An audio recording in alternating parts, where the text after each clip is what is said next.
Hey, hey, hey, happy Monday. Come on in, pull up a chair. The Gaming Gang Dispatch is in the air.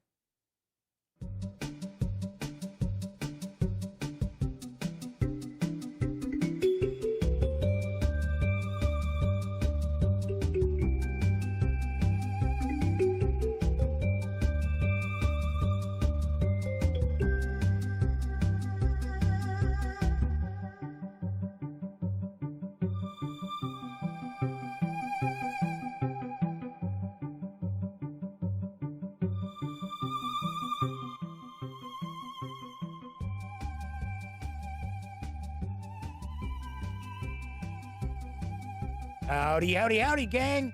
Welcome once again to the Duct Tape Studios. I'm Jeff McAleer, your host here at the Gaming Gang Dispatch. Brought to you by, oh my gosh, I got the wrong date up.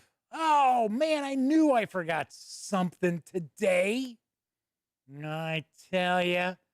Anyway, the show is brought to you by thegaminggang.com, which I happen to be the founder and editor-in-chief. All right, so let me go in. Let me fix this date real quick. You know, I knew I was missing something.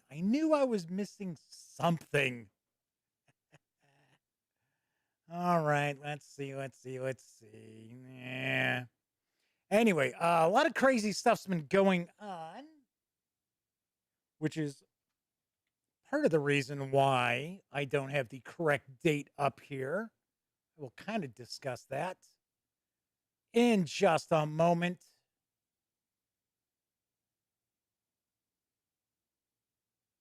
All right, there we go. Now we should have the correct date. Boy, I tell you. Anyway, so all right, let's see. Come on, come around with the date again. Oh, you know what? Oh, for crying out loud. It's just gonna be one of those days. Not really. It's not gonna be that bad. Anyway, let me jump back in here real quick.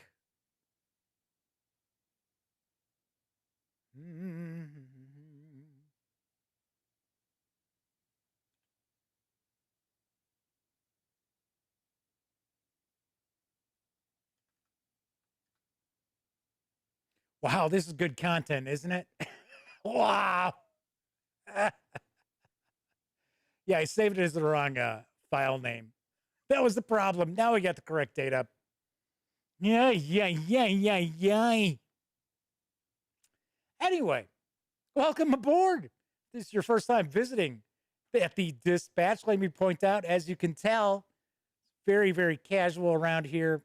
It's certainly not rocket surgery that we're performing. So kick back, put your feet up, relax, enjoy. So tonight, I am actually going to be taking a first look at Pathfinder, spoken on the Song Wind. This is chapter 2 of the Strength of Thousands adventure path for Pathfinder from Paizo Inc. I will admit that Sammy's already reviewed this. The review went up, I think it was last Friday, the review popped up for it. So, but I wanted to share the adventure with you. We're not going to look at each and every page, but we are going to take a peek. So anyway, do you want to mention, if you like this video, by all means, please give it a quick thumbs up. Subscribe to the Gaming Gang channel if you have not yet. And of course, if you do subscribe, don't forget, ding that bell.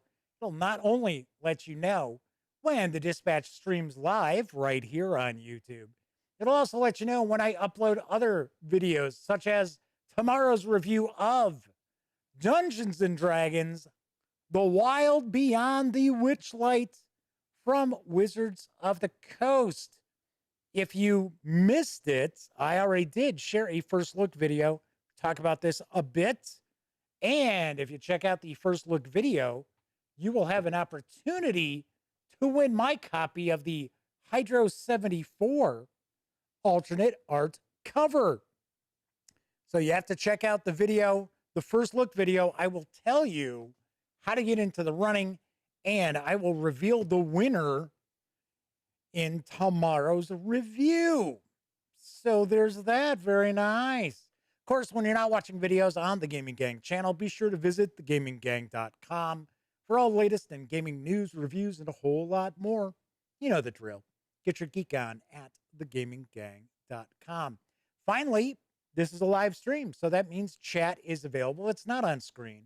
It's one of the ways I keep some of the more unusual commenters at bay, but I do my best to pay attention to chat. So if you want to say howdy, or maybe you got a question, a comment, by all means, please chime in. I'll do my best to respond. So first out the gate tonight was Viper Dave hitting the show early.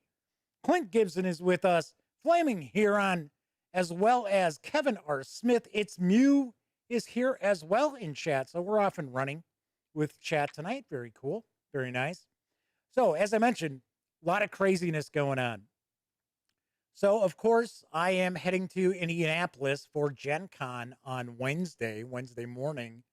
And I was supposed to be flying United, already had a ticket.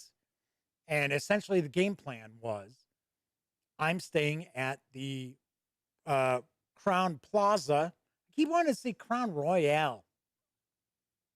The Crown Plaza, which is right across the street from the convention center. And my brother was going to come down like Friday. He was going to drive down on Friday and probably spend Friday and Saturday hanging out. And I, of course, took we get 2 press passes. So the second press pass was going to be for my brother. So we had that changed, everything else. Well, of course, about 2 weeks ago, my brother took his SUV, the family's SUV, in for a timing belt change by a friend of theirs who is a mechanic. They have an auto shop. It's still not done. So, of course, my brother can't leave his wife without a vehicle. So the whole thing was he was going to drive down, and then, of course, whatever review copies and things like that, he was just going to put in his car, and I would fly back in and go get it. Not anymore. So I had to cancel my flight. And now I'm driving to Indianapolis, which isn't horrible. It's like a 3.5 hour drive. Only problem is my car is not necessarily in great shape for, hundreds of miles. So I was actually changing the brakes on the car yesterday with my dad. So yes, it's just been crazy. It has been relatively stressful. I just can't wait to just go and relax, enjoy myself, do some interviews, have some fun. But yeah, my plans for Gen Con are completely changed now. At least I'm still going. All right, so Boris and Hunter Perkins have joined us in chat as well. So let's jump on into the news, because this fall, AEG is going to be releasing a title that's sure to please canine fans.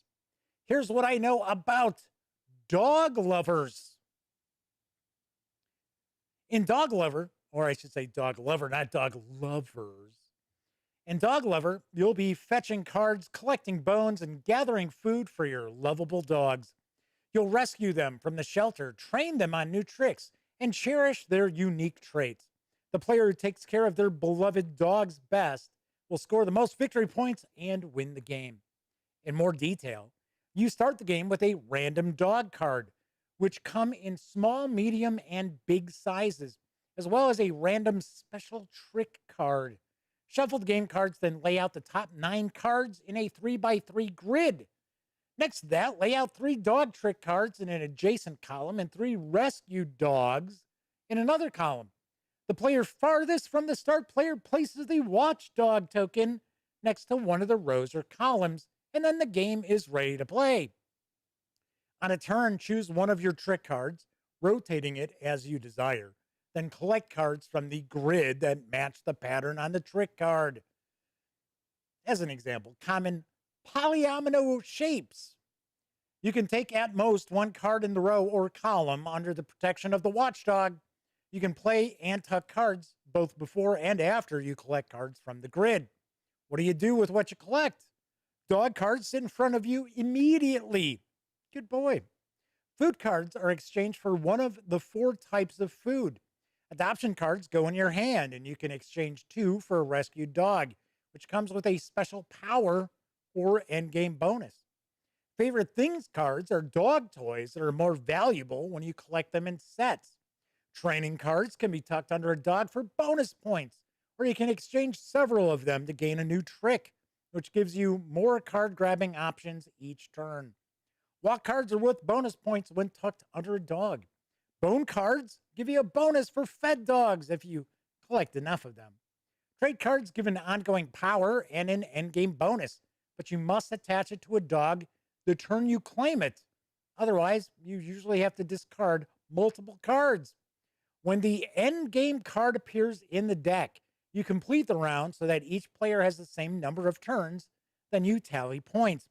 Each dog has a food requirement. If you meet that requirement, the dog in all its traits and tuck cards will be worth points. However, if you don't give the dog the right type and amount of food, they bite you. Now, you score -2 points for that dog and ignore all tucked cards that would otherwise have given you points. In other words, don't let your dogs go hungry. The player who scores the most points is the ultimate dog lover. Dog lover is for 2 to 4 players, ages 10 and up, plays in around 30 minutes, does carry an MSRP of $24.99 when it arrives in November. Well. I am not sure if I am going to get a look at Dog Lover or not. I am meeting with the AEG is kind of having a press party. I believe it's broken up for a variety of different outlets. I don't think it's just at one time. I think it's all throughout Gen Con. And I'm supposed to be going on Sunday, so I'm taking a guess that I am going to see Cascadia. Isn't that it? Isn't that the title? The latest AEG game? So maybe they'll have advanced copies of this to take a peek at. I don't know. But I got to admit, when I first heard of it, I thought, oh, okay, so it seemed like, it's going to be a pretty light game. I don't know. I don't know about that. I think this might have a little more meat on its bones, no pun intended, than I originally thought. So its Muse says, surprise road trip. Hopefully you can relax at Gen Con. Oh, I will. We'll talk a little bit about what I've got cooking at Gen Con after the news, before we jump into Spooking on the Song Wind. All right, moving right along. Another interesting looking game is going to make a Gen Con appearance. It is from APE Games. It's called One Card Wonder. Here's the dope. In One Card Wonder, each player receives a card that shows a wonder of the ancient world and a set of support buildings. The multiple stages of the wonder must be built from the ground up, while the buildings may be built in any order. Players have 4 worker meeples and a personal supply of resources, and a general supply of resources also exists. The resource supply bag moves from player to player to indicate who is the active player. On a turn, you take one of 4 actions.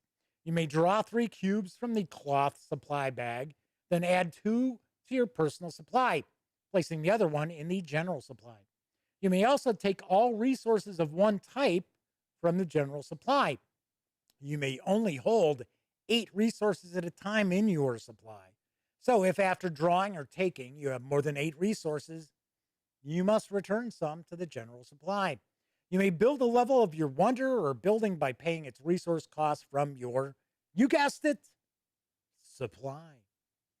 Your workers mark individual buildings as you build them, unlocking abilities. Finally, you may sell pairs of matching goods to the supply in exchange for coins. Coins can be used as a wild resource, but they also appear in the cost of some wonders. Now, wait a second. Why are we getting... Man, I'm telling you, this is just a crazy day today. It's like this had 5 images when I uploaded all the stuff. Now it's got 4. So we're seeing like an old slide from last week. See, I'm just burnt out from doing the breaks yesterday because it was an all-day event, actually. All right. Anyway, back to one card wonder. In games of 4 or more players, players may also trade. Trading occurs off turn. That is, it can involve anyone except the active player. You may negotiate and trade freely with other players, but you must stop negotiating once you receive the supply bag and become the active player. Longer you spend on your turn, the more opportunity your opponents have to make deals. First player to complete their wonder wins. One card wonder is for 2 to 6 players, ages 8 and up, plays in around 20 to 30 minutes. It's going to carry an MSRP of $30. Got to point out, this is a Gen Con release. I do not know if that also means that it is hitting stores this week as well.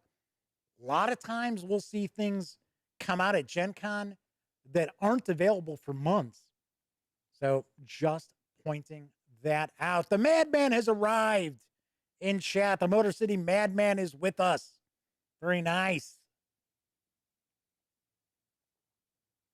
So there is another Gen Con release that kind of caught my eye. It is from Bicycle Games, and it's called Emergency Broadcast. Here's the skinny. In Emergency Broadcast, players act as first responders on a mission to secure resources for the residents of their community. Over 3 rounds, floodwaters rise, becoming more treacherous and leaving less available land and resources. The winner is the player who best meets their rescue objectives and earns the most points after 3 stormy rounds. Each round, players are dealt 3 objective cards, of which they must choose 2 objectives they wish to work toward during the round. First off, you'll lay a tile. You'll put down a resource tile on the board. If desired, you can exchange a tile from your hand for a new tile. Then if you choose, you may score 1 of your 2 objective cards. Then you're going to place the first responder meeple on top of the tile just played. This prevents the next player from immediately sabotaging your resources. Emergency Broadcast is for 2 to 4 players ages 10 and up. Plays in 20 to 45 minutes. It's going to carry an MSRP of $24.95. So once again, this is Gen Con release. And I don't know if that corresponds with a release to retailers or not. So I was hoping to have an opportunity maybe to talk to somebody from Bicycle, because they've actually released quite a few games. I reviewed the alpha, which I thought was actually a pretty entertaining game. I was pleasantly surprised. All right, moving right along.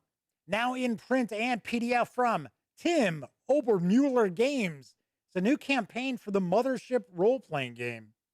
Here's the latest on The Burning of Carbex. The Burning of Carbex is a 100-plus page, 3-act campaign compatible with the Mothership sci-fi horror role-playing game. A malevolent alien parasite has been freed and seeks to spread its corrupting influence far and wide. Carbex was once covered in lush forests before the fire. Everything burned except for some silverfish-like insects who fled underground. Millennia later, coal miners break into their refuge. About a week later, you are contacted by a nearby law enforcement agency. The Angelus Fabrica station orbiting Carbex issued an automated distress signal after deploying every escape pod. 4 days of communication attempts without response met with the persistent distress signal. The agency offers you a decent sum to determine the complete evacuation's rationale and to rescue and assist, by any means necessary, any remaining crew members. The Angelus Fabrica is a disaster, most of its residents having been killed or altered by the strange transformations these parasites affect in their hosts. The creeping perforation. Spoilers! Meanwhile, another disaster is careening toward a much larger population. The Soneto Chem Solutions Deep Space Factory. On Carbex, deep within the Sediment Hill coal mine, the parasites have coalesced horrifyingly, and their minions are planning to spread across the stars. This campaign includes 6 new enemies and a template to make any life form a monstrosity. 3 locations to explore: a stricken refinery station, an overrun ship, and an infested coal mine. There's a new station, the Soneto Chem Solutions Deep Space Factory, to defend or add to any existing campaign. 20 new artifacts to find and use in your campaigns as well. There's also a story branch that'll affect the next chapter of the story, depending on which you choose to pursue. There's also story hooks and opportunities for extended play, as well as plenty of hardship and fire. The 110-page softcover of The Burning of Carbex is available at DriveThruRPG for $20. You can grab the PDF for $12. Kind of interesting. I always like to share info about Mothership. I got to be honest, I have never read it. I have never checked it out. But I've heard good things about it, and it's kind of got, that alien vibe without being the alien role-playing game. Not that I'm saying there's anything wrong with the alien role-playing game. I'm just saying, it's different. It's different. It's not the same thing. All righty, my final news piece. Just in time for you to do some Halloween role-playing, available in print and PDF over at DM's Guild, is Happy Jack's Funhouse. Here's the tricks and treats. A perfectly creepy horror-style one-shot adventure, excellent for Halloween sessions.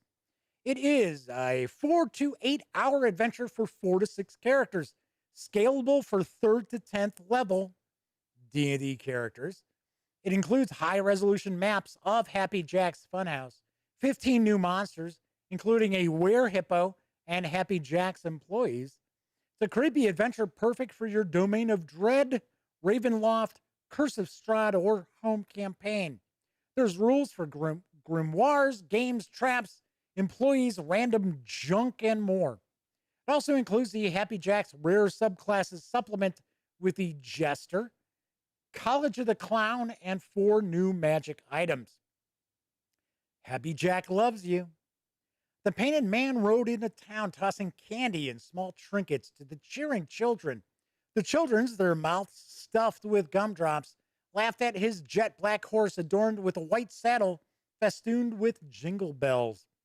He introduced himself to the town elders as Happy Jack and asked their permission to set up his attraction in the town square. The elders, seeing the happiness of the children, agreed. Happy Jack brought with him food vendors and a thrill ride, a large painted attraction which manifested from a leather green and red checkerboard satchel after he placed it on the ground. All was fun for 2 days. The 60-page softcover is available over at DM's Guild, which means this is for Dungeons and Dragons. It's available for $9.95. You can snag the PDF by itself for $6.95. So yeah, Flaming Heron says, Happy Jack looks like someone who enjoys his work. Doesn't he? He does sort of have a kind of like Carnage look with his mouth. Sort of. Gotta say he's got quite a few teeth. I had heard some good things about this. I think this is like a mithril level sales. I think it's sold a lot as a PDF. So now it is actually available as a softcover as well. So one thing I will mention, this is a one-shot. It's what, if I remember right, I think they're saying like 4 to 8 hours. But isn't 60 pages a lot for a one shot? I mean, it's just me. Sort of like, wow, that is a lot. Okay, I guess okay, so there's a new class and some new artifacts and things like that. So then again, what was Against the Giants for AD&D? What did that clock in at? 16 pages, something like that. So, all right. So that is the news for this time out. Do want to mention, I was just talking about DriveThruRPG as well as DM's Guild. If you are going to visit either one of those sites, please stop by thegaminggang.com first. Click on one of our banner ads. That way, if you happen to make a purchase, I get a little portion of that sale. And all those nickels, dimes, and quarters really do add up and help keep the Gaming Gang around.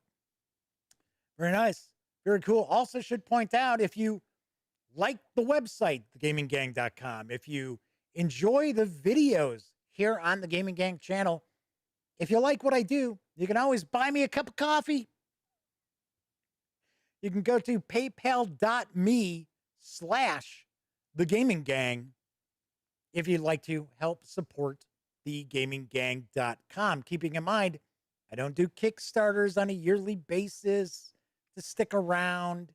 I don't sit there charging people an arm and a leg for Kickstarter previews or anything like that. So there is that. Anyway, so Disavowed 92 has arrived. Flaming Huron's pointing out, yeah, 60 pages is a really long one shot.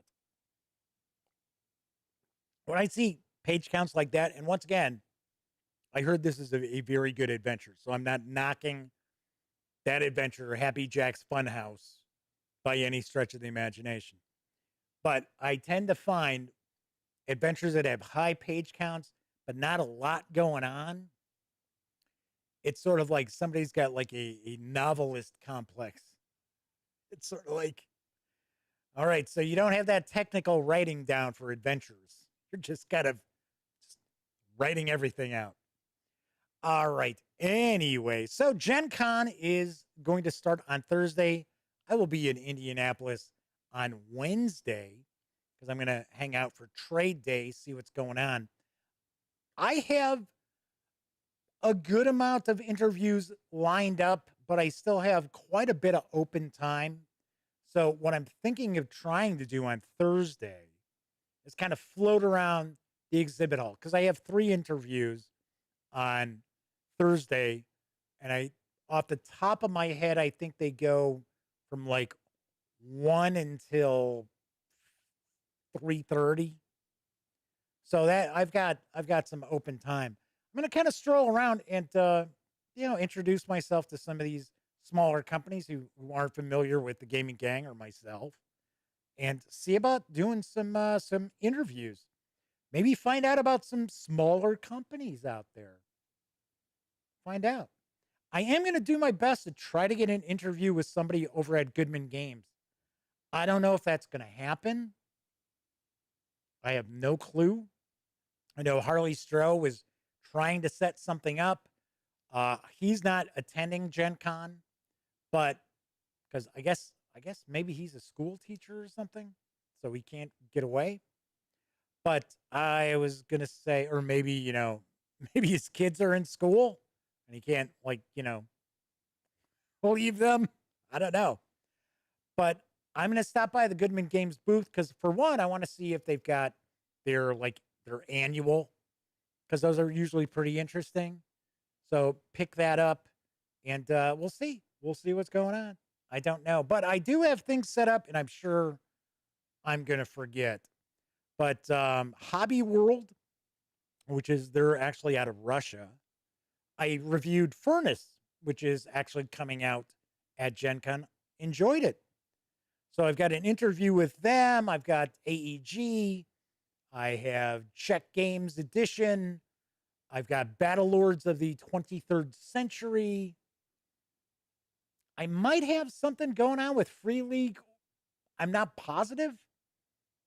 It's not been ironed out yet, just like I might have stuff lined up with Paizo. Once again, not ironed out yet.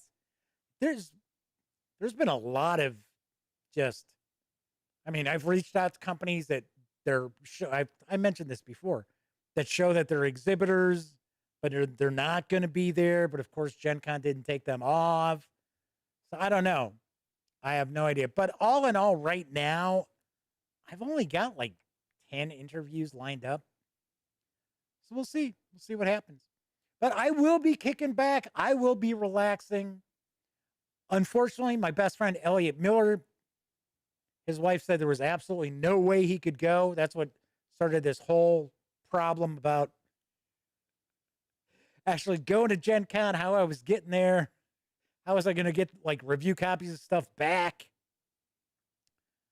But usually, you know, we go out and we party a little bit at night.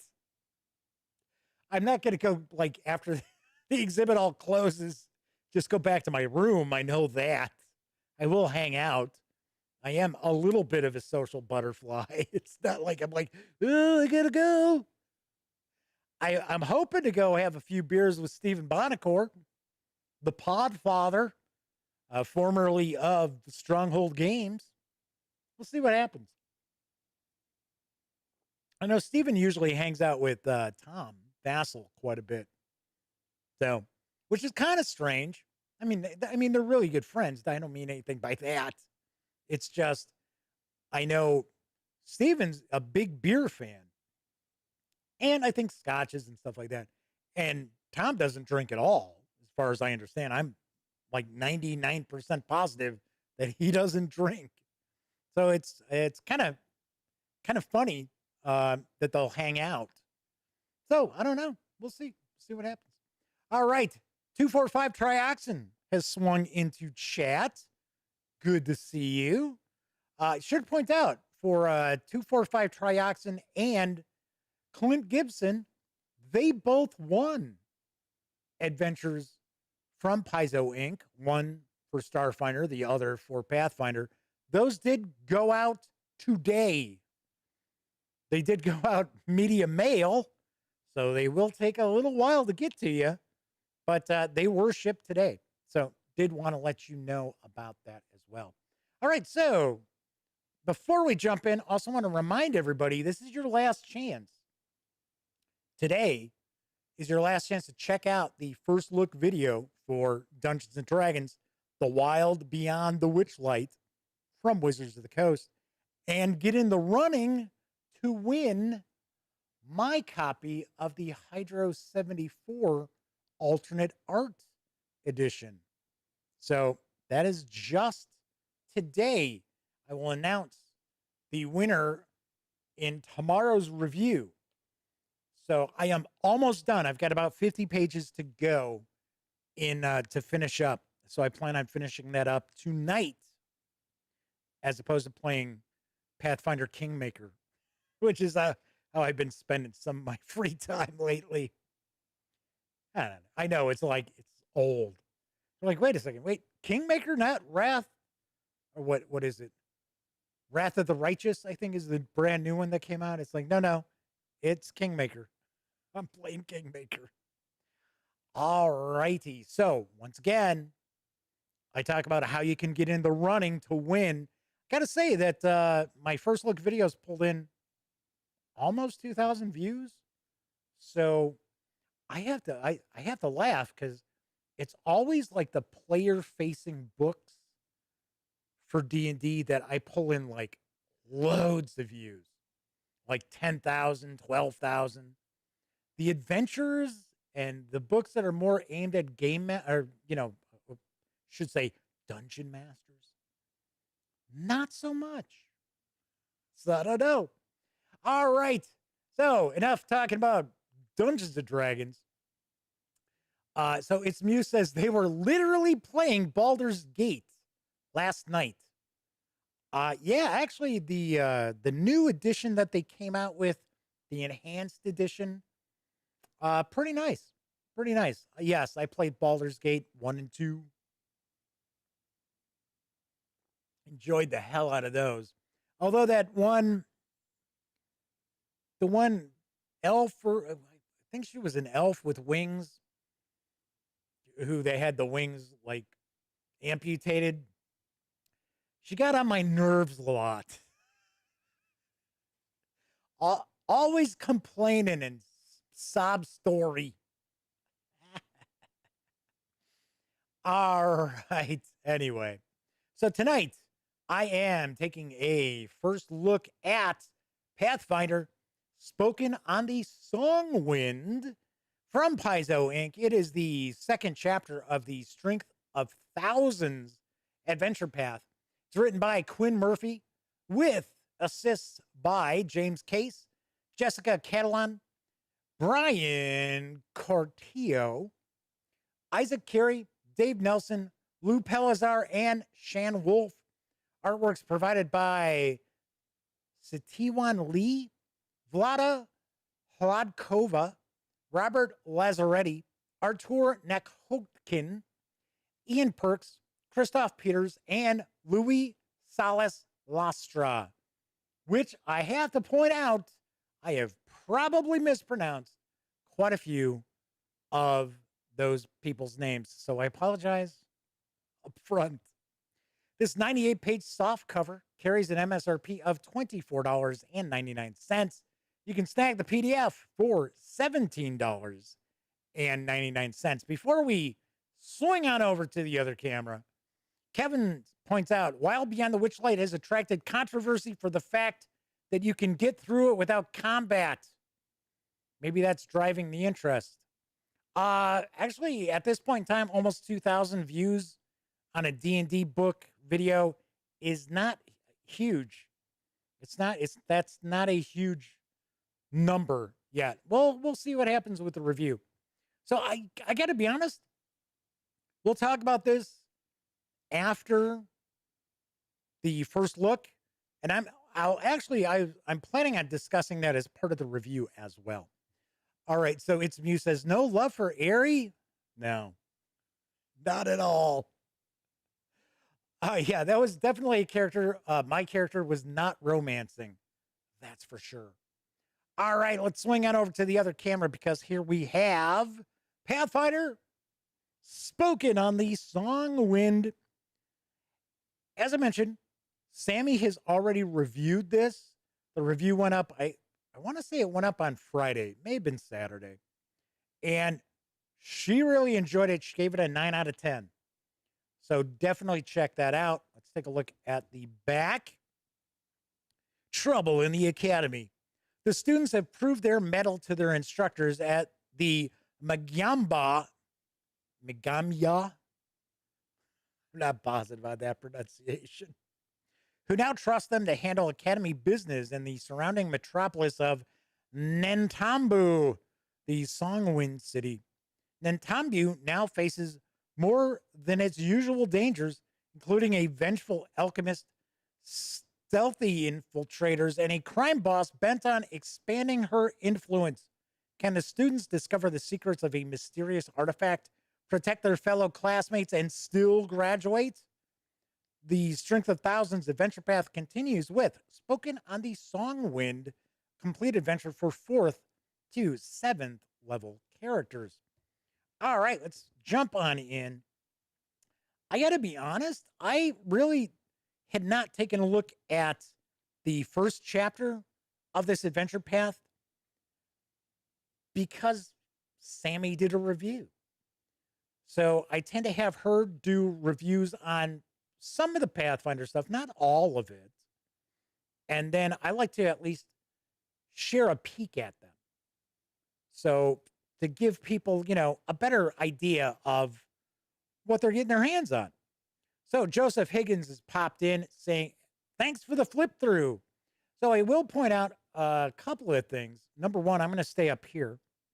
So I'll be picture in picture. So I am going to be cutting off part of the page. That is intentional.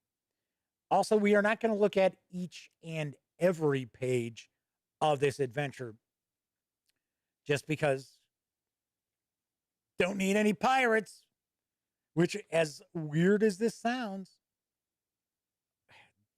they'll try to pirate a video, which, get the game, the adventure or game book from screenshots on a video, which I just think is ridiculous, but I guess somebody did that. I put one of my D&D videos, and after that, I was like, okay, guess we're not going to be doing that anymore, sharing every page. So anyway, I'm not overly familiar with this adventure path. I do understand that the player characters are students at a famed magic school. And eventually, as they progress through this adventure path, the students will become faculty and become a big deal with the school. All right, so just kind of jumping through some of this stuff to give you a bit of an idea. Normally, what I find in the Pathfinder adventure paths is that we normally have 3 acts. So we get 3 acts to each of the adventures. So Joseph says a preview then. Yeah, this is just kind of a first look, kind of give you a feel for what the adventure brings. Share some of the artwork. A lot of times these newer adventure paths tend to bring in new gamers to Pathfinder. So it kind of gives them a better feel for what the adventures look like. I like 2nd edition Pathfinder. I know people call it Mathfinder.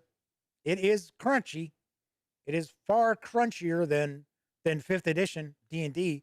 Of course, it's basically based upon, not as much now with 2nd edition, but still a little bit, 3.5 D&D. Oozing into trouble. So, looks as if we might have some, let's take a look here. Almost like requests for the characters to take care of certain set pieces. Because here we have oozing into trouble. It says difficulty straightforward, requested by Zuma, and the location is the Carnivorous Gardens. So that's something new. Usually, then again, I got to point out, it's not as if I have seen each and every Pathfinder adventure, but usually I don't see something like that where it's telling you, okay, what's the difficulty of this particular encounter? So that's a little different. Now look, it's the mutated sewer ooze.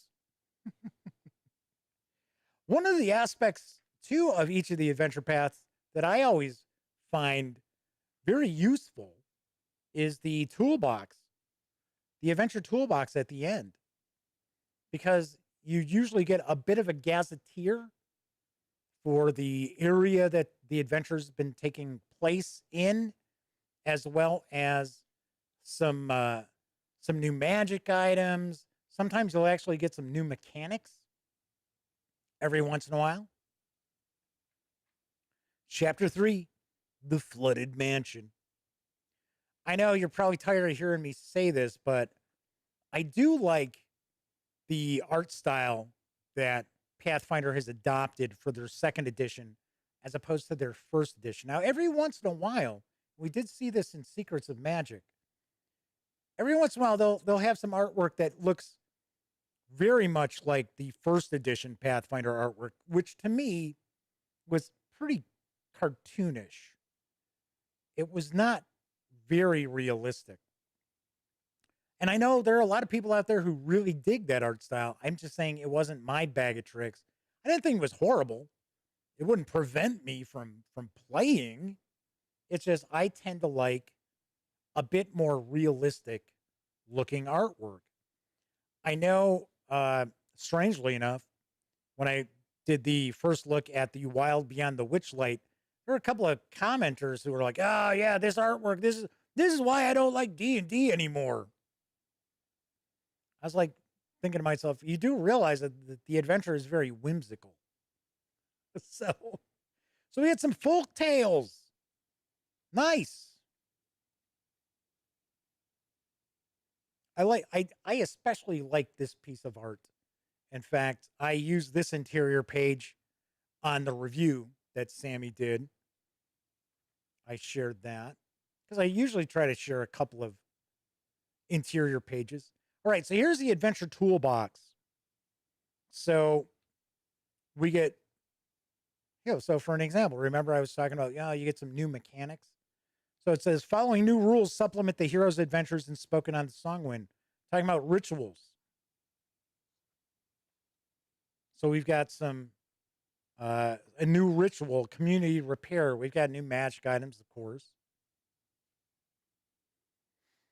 We'll get, usually we'll get a bit of a dive down into the NPCs, of course, with all their stat blocks and stuff.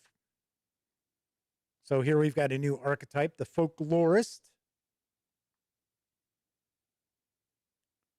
We've got the Gripply.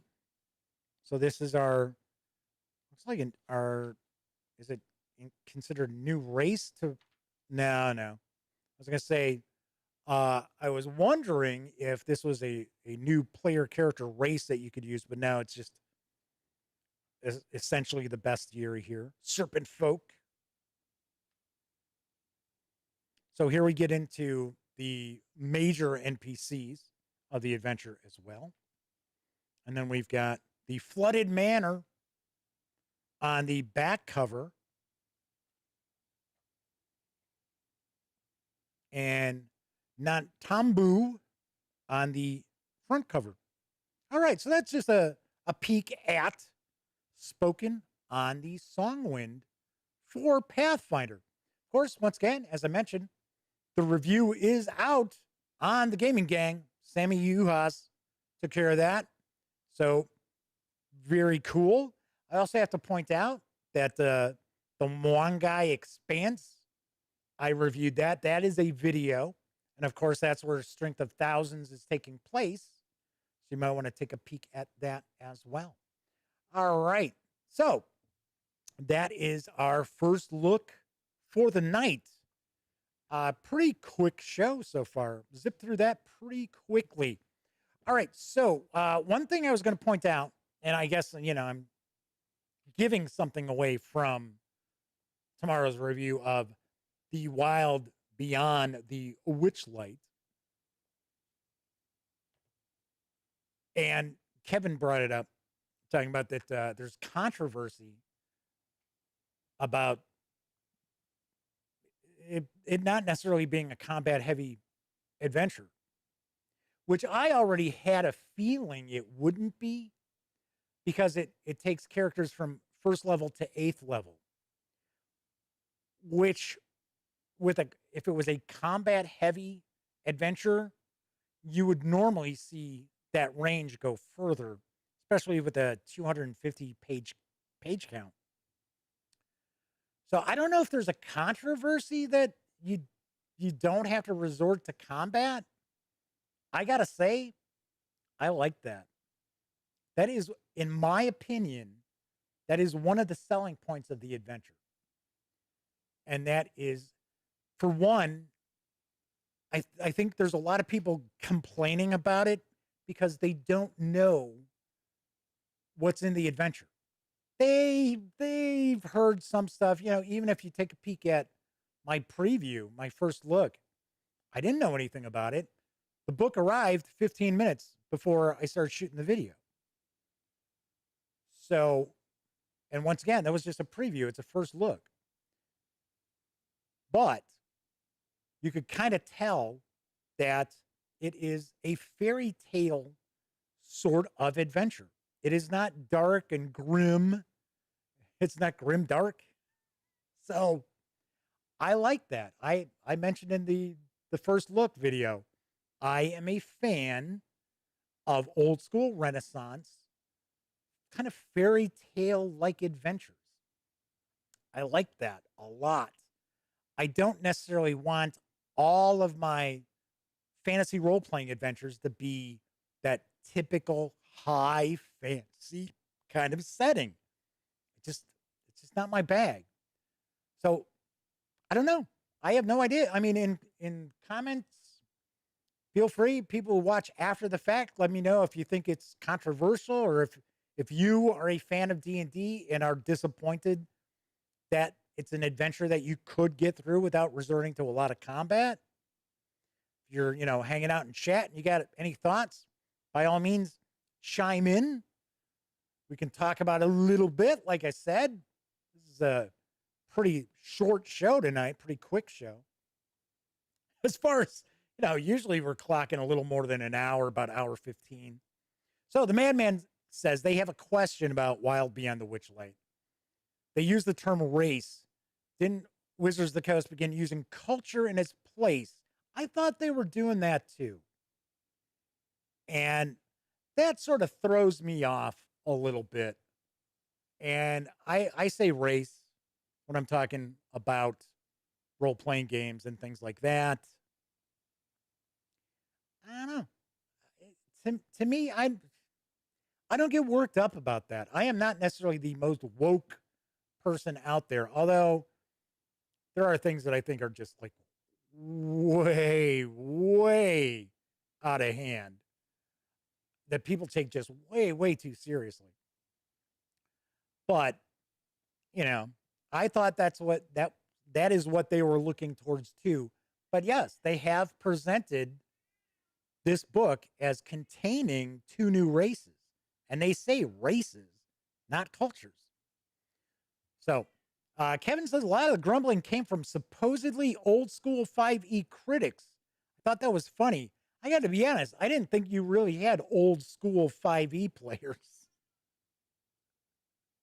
Because a lot of people who are super in the OSR. Now, when you say old school, maybe you're talking about people who have been playing 5e for quite some time. I equate it to old school Renaissance. But I was going to say a vast majority of people who are into the OSR hate 5th edition. So I wouldn't expect them to be looking at any of the adventures. Although, here's another spoiler, I guess, from the review. I could see people porting over the Wild Beyond the Witchlight to just about any retro clone. And part of the reason is because it's not super combat heavy. So, the Madman says that they thought that that WotC was going to use culture. He's looking for consistency. I don't know. So Joseph says, is it a good story? Combat and service to the story or not in this case? You're going to have to check out the review tomorrow. I think you're kind of getting the impression. I like it. Now, maybe I'm giving you the wrong impression. You'll just have to check it out. Plus, as I mentioned, don't forget, if you want to win my copy of the Hydro 74 Alternate Art Edition, go check out the first look video and learn how you can get in the running. I will announce the winner during tomorrow's review. 245 Trioxin says, any adventure can be combat heavy with the right party. That's right. Exactly. Just like you can turn any combat heavy adventure into a non-combat heavy adventure. I think sometimes folks out there who run role-playing games forget that they do not have to run a written adventure as written. I do that all the time. So, all right. So, Zoran 1 has joined us. We haven't seen Double Z1 in a while. Good to see you. Good to see you swinging on in.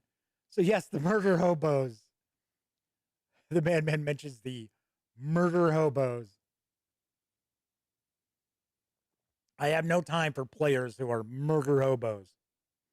Because usually what they'll do, see, I've been lucky. My players have always been the types of people who appreciated, at least somewhatly, the time and effort that goes into preparing a role-playing game adventure.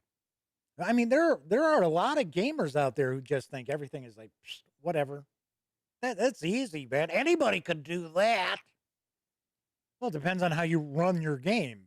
If you just sit there reading directly from the book, like, okay, here's our read aloud, and then, like, don't even understand what's coming next,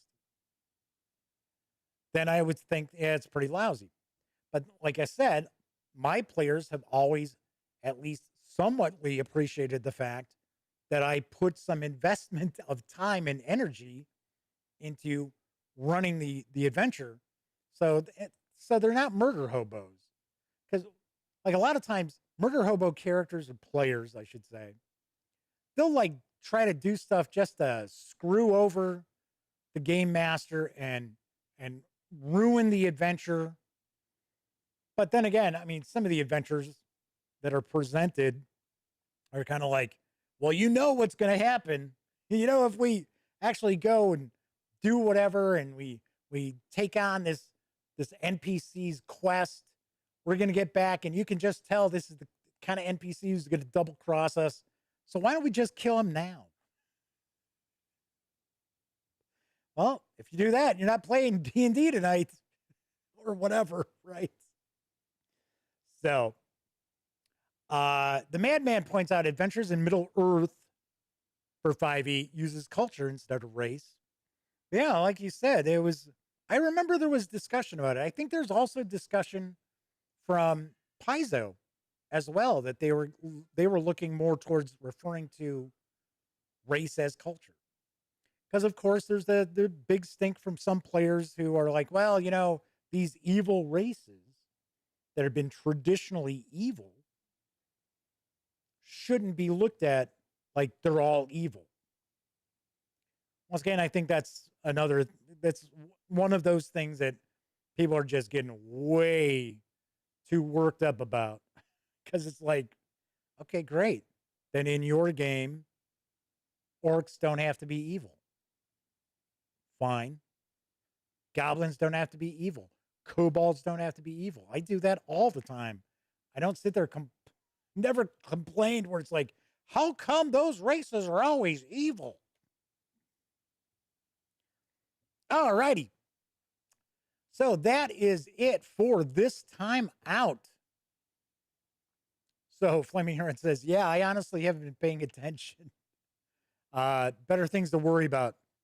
Sort of stupid from their point of view. Yeah, and I don't get too far into the weeds on this kind of stuff. Just don't, because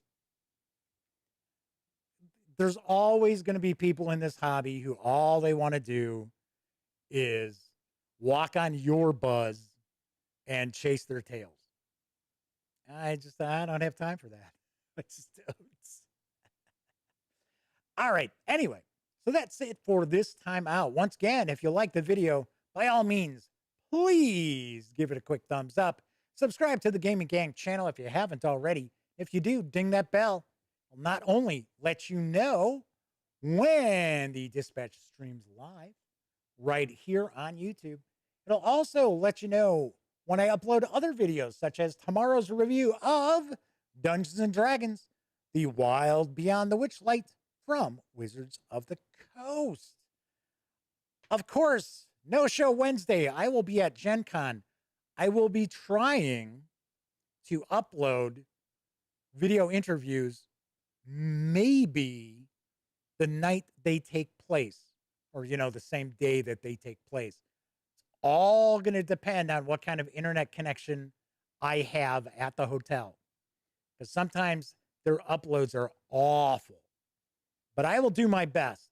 I will try. So you will have content. You'll have content from the Gaming Gang to take a peek at while I'm at Gen Con.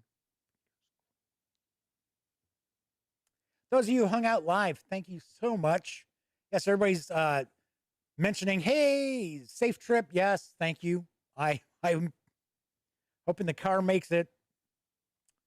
It should, but still, I mean, my car is only for like little short runs, not, a few hundred miles back and forth. Anyway, so those of you who hung out live, thank you very much. Always appreciate you taking some time out to keep me company. Also know that there's folks out there who don't have an opportunity to watch live. I really appreciate you watching as well. In fact, thanks to everybody who takes time out to check out any of these videos on the channel. I really, really do appreciate it. I don't think people realize that it really does mean a lot, to me at least. Anyway, I will be back probably next Monday. Follow me on Twitter. I'll let you know, because I might be just completely exhausted from Gen Con. I might, if I'm doing a show on Monday, it might just be kind of a Gen Con recap sort of show. But hopefully you follow the Gaming Gang on Twitter at the Gaming Gang. That's where I usually share what's coming up on the show and things like that. Anyway, I will see you next time. So here's hoping everybody enjoys the rest of your week. Have a great weekend ahead. If you are heading to Gen Con, I hope you have a great time. If you see me floating around, be sure to say hello. And of course, until I see you next, here's hoping each and every one of you get to enjoy plenty of great gaming with your very own gang.